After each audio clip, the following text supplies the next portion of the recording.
Ketika Allah Subhanahu wa taala memberikan anak itu merupakan karunia dari Allah, rezeki dari Allah, dan merupakan juga amanah. Orang tua ya berkewajiban mendidik anak mereka dengan didikan yang baik. Karena kalau Allah Subhanahu wa taala akan meminta pertanggungjawaban kepada mereka terhadap anak-anak mereka. Nah, adapun orang yang dia tidak memiliki anak itu merupakan ujian dari Allah Subhanahu wa taala. Banyak di antara para nabi juga tidak memiliki anak, ya. Dan juga di antara mereka diuji dengan lambatnya memiliki anak.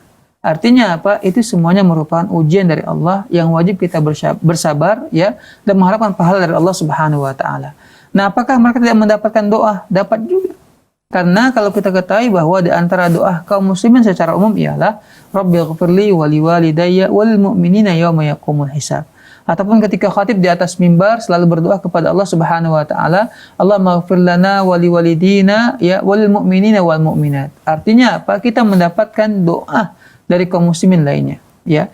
Jadi doanya kaum muslimin kepada kaum muslimin lain juga di antara doa yang sangat dianjurkan dan kita mendapatkan keberkahannya.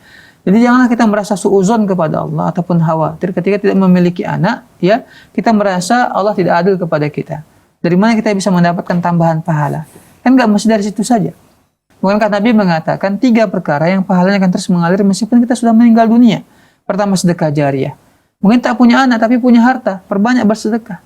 Bangun sekolah, beri sumbangan kepada pendidikan Islam, bangun masjid, gali sumur, ya, kasih minum kepada orang, ya, bangun rumah orang yang membutuhkan. Ini juga di antara pahala yang akan terus mengalir sampai hari kiamat, meskipun dia sudah meninggal dunia. Ataupun dari ilmu yang bermanfaat, dia tak punya anak tapi dia berilmu, ya, ajarkan kepada orang lain. Setiap orang tersebut mengamalkan ilmu yang diajarkan, maka pahala akan terus mengalir kepada dia. Jadi jangan kita merasa pesimis, ya, merasa suuzon kepada Allah ketika Allah belum memberikan kepada kita anak. Karena banyak juga orang yang memiliki anak, tapi dia juga termasuk orang yang celaka. Kenapa? Tak pandai mendidik anak mereka. Jadi syukuri semuanya, ya, sabar ketika menghadapi musibah, dan syukuri apa yang Allah Subhanahu wa taala telah tetapkan kepada kita semuanya. Dan semua insya Allah semuanya baik. Wallahu ta'ala alam.